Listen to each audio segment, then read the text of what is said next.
con Pedro Pensini. 1:27. Bueno, tenemos el lujo que tenemos a nuestro próximo invitado. Vino presencialmente, que se agradece. No sé si estaba en la Isla de Margarita, ahora está más aquí en Caracas. Es nuestro buen amigo, presidente de Consecomercio, José Gregorio Rodríguez. José Gregorio, ¿cómo estás? Te veo muy activo por ahí, por toda Venezuela. Muy buenas tardes, encantado de tenerte. Buenas tardes. Bueno, ¿quién no va a estar activo Con toda esta... con esta aceleración que se le impuso también al ritmo de la economía? Sí. Aquí estamos. Mira, quería comenzar porque te vi en el Táchira y estaba una cantidad de personas promoviendo esa zona. Estaba Gypsy, que es de allá del Táchira y representante de Fede Cámaras. Tú tenías la voz cantante, estaba el gobernador. Cuéntanos un poco de esta actividad de Táchira que tienen desde aquella reunión de Fede Cámaras. Se ha venido incrementando la relación y sobre todo en la frontera con Colombia. Cuéntanos un poco cómo va todo eso. Claro, Gracias. eso fue una invitación que hizo Fede Cámaras Táchira a Consecomercio también para que participáramos en un directorio regional. Por supuesto, no íbamos a aprovechar esa oportunidad donde Táchira para nosotros tiene un papel preponderante en todo este proceso de integración colombo-venezolano. Toma mayor auge aún con las declaratorias de las zonas económicas binacionales también, que están en proceso de construcción, y que eso, por supuesto, amerita que de lado y lado podamos evaluar capacidades y potencialidades. Allí hablábamos de reconocer la seguridad, pero todavía que hacen falta avanzar en algunos pasos que están inconclusos allí para que se concrete y se materialice eso allí, ¿no? Entonces, por ejemplo, les decíamos nosotros desde Consecomercio a ellos, Colombia, con quien tenemos una relación de hermandad histórica, lo están viendo ustedes como un simple proveedor de bienes, pero Colombia tiene un tratado de libre comercio con Estados Unidos y ahora va a haber una relación directa con Estados Unidos. ¿Y por qué vamos a seguir comprando algunas materias primas a través de Colombia? ¿Por qué no comprarlas directamente, agregarle valor en la industria y los servicios venezolanos y poderlas exportar también? ¿Y por qué ver un poquito más allá? No vernos como competidores, sino como coopetidores y poner la mirada también en el Caribe. En el Caribe hay más de 2 millones de personas residentes, más de 20 millones de visitantes anuales europeos, y ahí no se produce ni la lencería que se consume en esas altas condiciones de turismo como tal. Entonces, creemos que esto abre un espacio importante, y hoy lo hablábamos también con una representación diplomática de Panamá que nos visitó en Consecomercio, que ahora en este reacomodo geopolítico, económico, con potencias definidas como Estados Unidos, la Unión Europea, China, sobre todo esos tres, y una India que no debemos perderla de vista, que viene en auge también. Entonces ahora no podemos actuar solos, porque imagínense ustedes, si actuando en conjunto nos disminuyen, ¿qué sucede cuando sigamos actuando solos también? Nos van a pulverizar. Entonces necesitamos unirnos, complementarnos en nuestras capacidades para tener una visión y un enfoque común de lo que requerimos acá. Muy bien, bueno, uno de los temas que has llevado adelante también con esta apertura económica es proteger un poco al venezolano, al comerciante, a la industria, de que no es que nos van a avasallar de afuera, que vamos a tener más impuestos que ellos, sino que están pidiendo igual competitividad. Claro, fíjense ustedes, para tomar una pincelada de lo que acaba de ocurrir, una ley orgánica, una reforma de la ley orgánica de hidrocarburos que nosotros apoyamos y que vemos con buenos ojos y aplaudimos la inversión extranjera, sea norteamericana, alemana, sea francesa, sea de la procedencia de cualquier país. Ahora, lo que hemos pedido también que en ese marco de entendimientos de joint venture que puedan establecerse las capacidades empresariales y las profesionales y técnicos, los que están residenciados, y hay mucha gente afuera también, oye, que también sean tomados en cuenta para que precisamente podamos aprovechar al máximo ese desarrollo y vayamos un poco más allá también. Todas esas empresas prestadoras de servicios que por una u otra razón el Estado las ocupó, el Estado las tomó para sí mismo, como las de la costa oriental del lago, por ejemplo, en Lagunillas, esa zona, hacia Cabimas también. Entonces, una vez que van a hacer un proceso de devolución, porque quedó derogada la ley que reserva los bienes al sector público y los servicios conexos, aspiramos también que puedan tener una oportunidad de oro en cuanto a las concesiones de créditos para recuperar su capacidad, porque eso es lo que va a permitir el éxito de las operadoras principales. ¿Quién va a trasladar a esas personas? ¿Quién les suministra ese tipo de servicios a los taladros, a los equipos? la tornería, esas son empresas de servicios, la mayoría de ellas adscritas a nuestras cámaras de comercio y servicios del país. Pero hay que recuperar también una infraestructura, muelles, lanchas. Eso requiere de alguna inversión. Entonces tiene que haber también un enfoque y un trato diferenciado en el sistema financiero nacional. Y electricidad también. Y se está contemplando hasta financiamiento por parte de los que venden estos equipos. Y con miras que con esta ley de hidrocarburos y algunas petroleras son más optimistas que otras para entrar nuevamente en el país. ¿Cómo ves tú que tienes contacto de primera mano con toda esta gente? Por favor. Bueno, en primer lugar, ver que ese aspecto energético o el respaldo de la energía es un factor clave. Sin la recuperación del sistema eléctrico nacional en sus buenas capacidades, no es posible que haya un apalancamiento de la electricidad. Entonces necesita, por un lado, recuperar esas capacidades de suministro de energía. Todas esas empresas de servicio que back office están prestando algún tipo de apoyo que son indispensables para no paralizar las actividades. Tienes también allí, entonces, un tema de financiamiento también, pero tienes un tema de oportunidad de que esas empresas participen en la resolución. Y algo muy importante, el utilizar la parte energética y el petróleo como una palanca de desarrollo que pueda permear a los otros estratos y no quedarnos en lo que cíclicamente nos ha ocurrido en el país. Ingresos petroleros, nos omnibulamos, nos cegamos y nos quedamos con un país monoproductor sin expandirnos al resto de la economía. Muy bien, porque has hablado de valor agregado y todo el tiempo, ayer lo dijo el nuevo ministro de Energía, Calixto Ortega, que ya Venezuela no puede seguir siendo un país con las mayores reservas de petróleo del mundo. Tiene que ser el mayor productor de petróleo y además darle valor agregado. Esto es importantísimo, ¿no? Absolutamente. Y eso es válido no solo para el petróleo. Vamos a seguir exportando granos de café o granos de cacao o productos terminados también. Oye, pero eso le toca más a la industria. No es que eso es comercio exterior, pero también le estás agregando valor. En vez de generar empleo en otros espacios geográficos del mundo, agrégalos aquí para que la gente tenga en el fondo lo que deseamos todos los comerciantes y desea la sociedad en general, una mayor capacidad de compra, que es donde está el núcleo de todos estos temas. No es cuánto cuesten las cosas, sino que tú tengas la posibilidad de adquirirla. Tengo que hacer una pausa, regresamos contigo, José Gregorio Rodríguez, presidente de Consecomercio, para seguir este y otros temas. Encuentro de generaciones. Éxitos. Caracas, Valencia, Maracay, Puerto La Cruz, Puerto Ordaz, Barquisimeto, El Vigía, Mérida, Táchira, Margarita, Maracaibo, Maturín. Guarenas, Guatire. Éxitos. Sonidos en primera fila.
Encuentro de generaciones.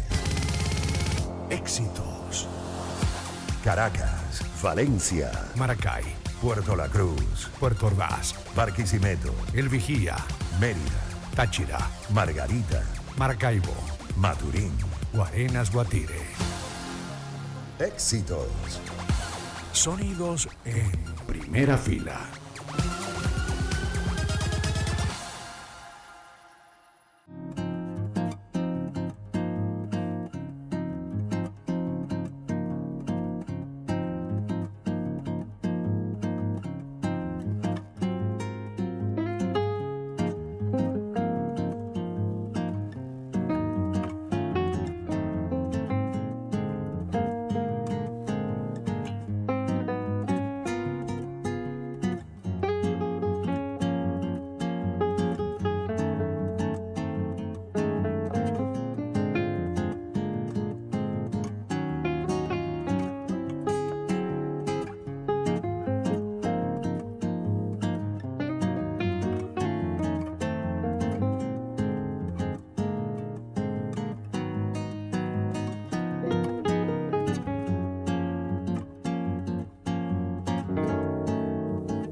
Encuentro de generaciones. Éxitos. Caracas, Valencia, Maracay, Puerto La Cruz, Puerto Ordaz, Barquisimeto, El Vigía, Mérida, Táchira, Margarita, Maracaibo, Maturín. Guarenas Guatire. Éxitos. Sonidos en primera fila.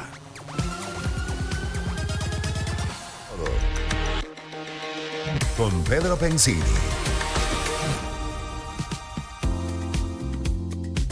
Qué buen sonido ese Digitel. Toma el control y conéctate con Digitel. Llévate tu línea gratis 422-0422 con el número que prefieras. Y volte al recargar y activar tu plan inteligente Plus de 6, 12 o 30 GB con redes sociales ya incluidas. ¿Qué tal?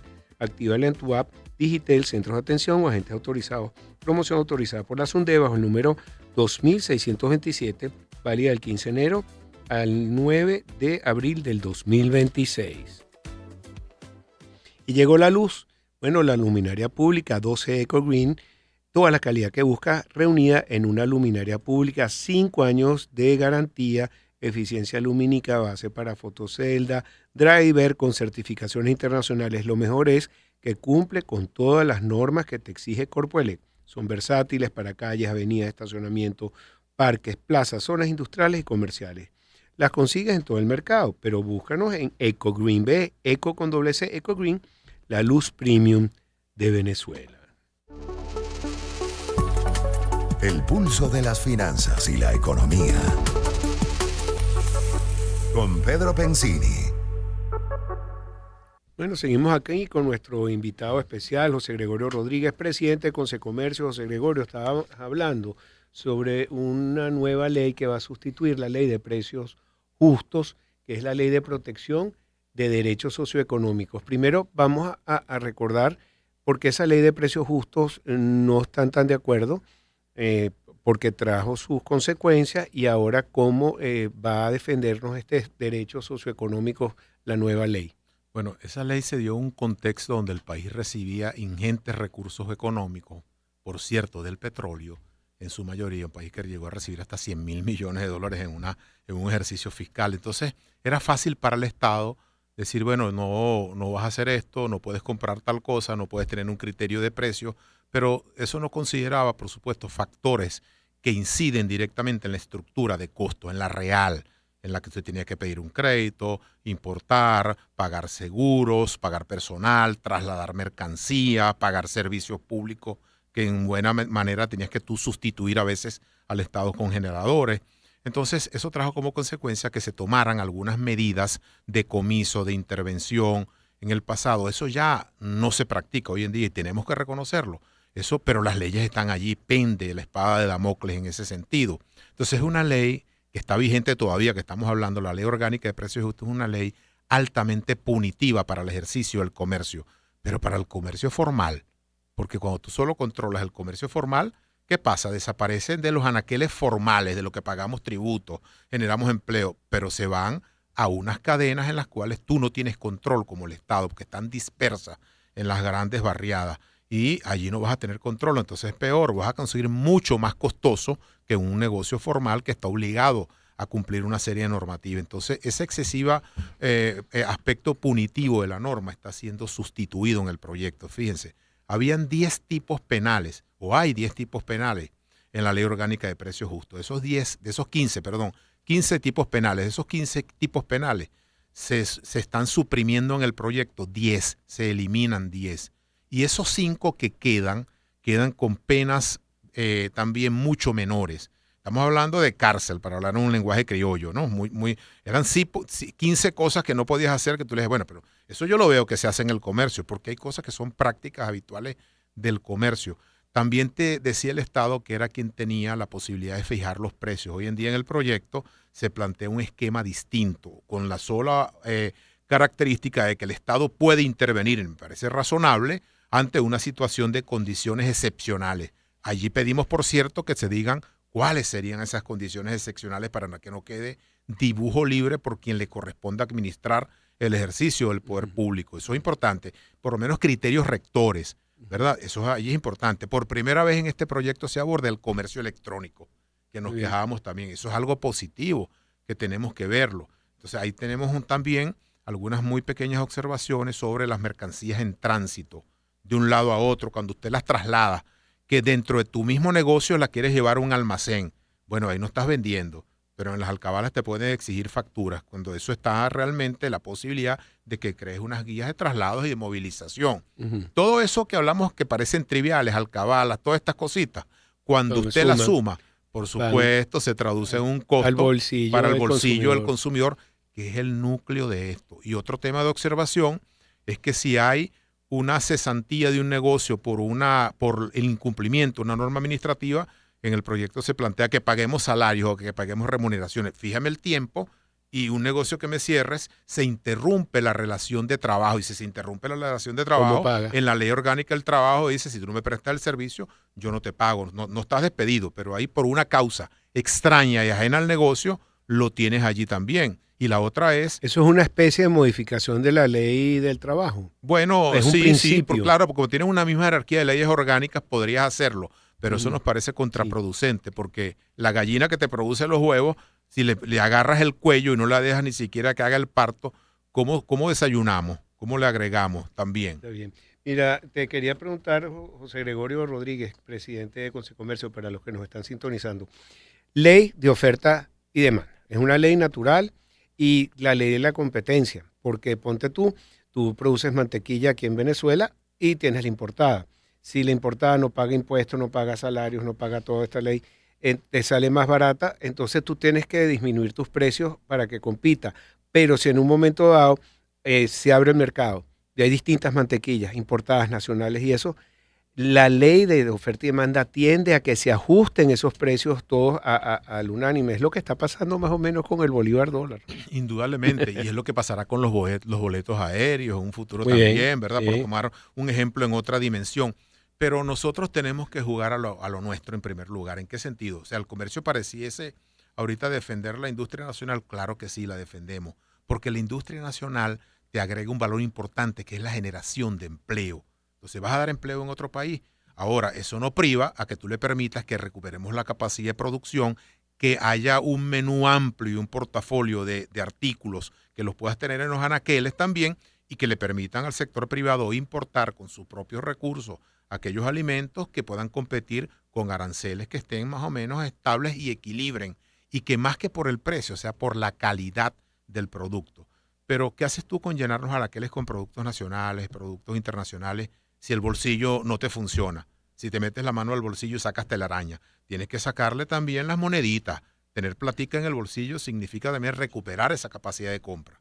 Esta ley orgánica de protección de derechos socioeconómicos, la propuesta es que hayan reglas claras, estables, seguridad jurídica, productividad y remuneración, revisión de trámites, que lo nombraste muy bien, y enfocado en la producción nacional. Vuelve el compre venezolano. Sí, yo creo que la ley privilegia, en primer lugar, despenaliza una serie de aspectos. La ley privilegia la conciliación ante lo punitivo, para que el consumidor también entre en contexto. No es una ley que le da libertad total al comercio para hacer y deshacer. También tienes un instituto para que pueda valer, es una superintendencia que se está creando, donde el comercio también tendrá que rendir sus cuentas, y nosotros no le tememos a eso.